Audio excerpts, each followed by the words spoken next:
So the heavy reliance by farmers on rain-fed agriculture is proving costly owing to its unpredictable nature. It is against this backdrop that many farmers, especially in semi-arid areas, are now turning to conservation agriculture in a bid to beat drought effects and poor harvests as well. Dennis Otieno has more on this farming concept, which has seen one farmer turn dry land into a grain basket without breaking the soil cover. Here's this week's Smart Farm.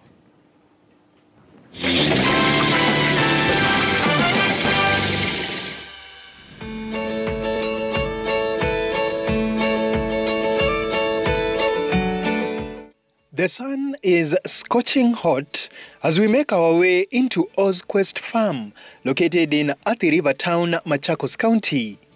But a light wind is blowing our way as we approach the center of this farm, founded by Australian-born Stuart Baden.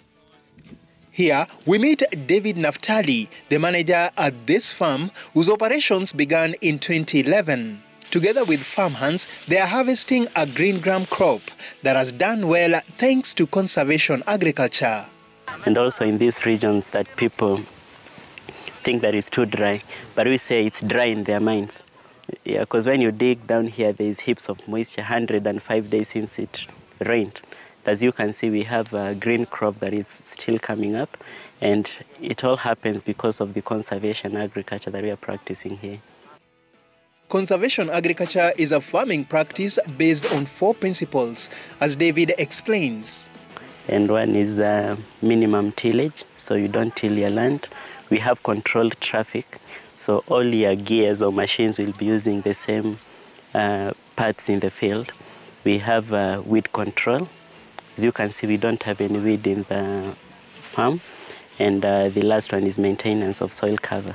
So the soil cover will always act as a humus and also soil blanket to prevent your moisture from the harsh sun. The tractors and the combine harvesters are evidence of the highly mechanized systems in use at this farm, which spans over 2,700 acres. Mechanization in large-scale farming is really key, because if you want consistency and uniformity in whatever you are doing, you really need to mechanize your farm.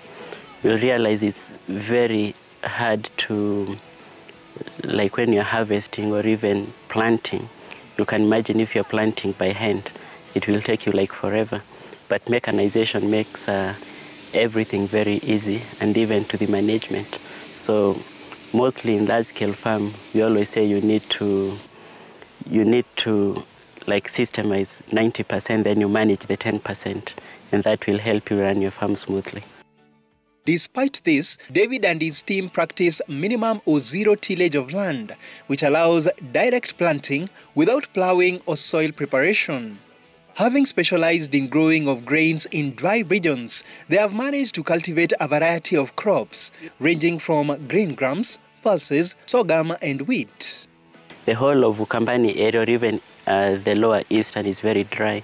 And we realize if you tell someone you come from Ukambani, they'll tell you, no, that area is very dry. But we want to prove people wrong, because actually we have the potential to produce our own food. Kenya is among many African countries that are losing their farmland productivity at a higher rate. But David reckons conservation agriculture holds the key in addressing this challenge brought about by climate change. Dennis Otieno, Smart Farm.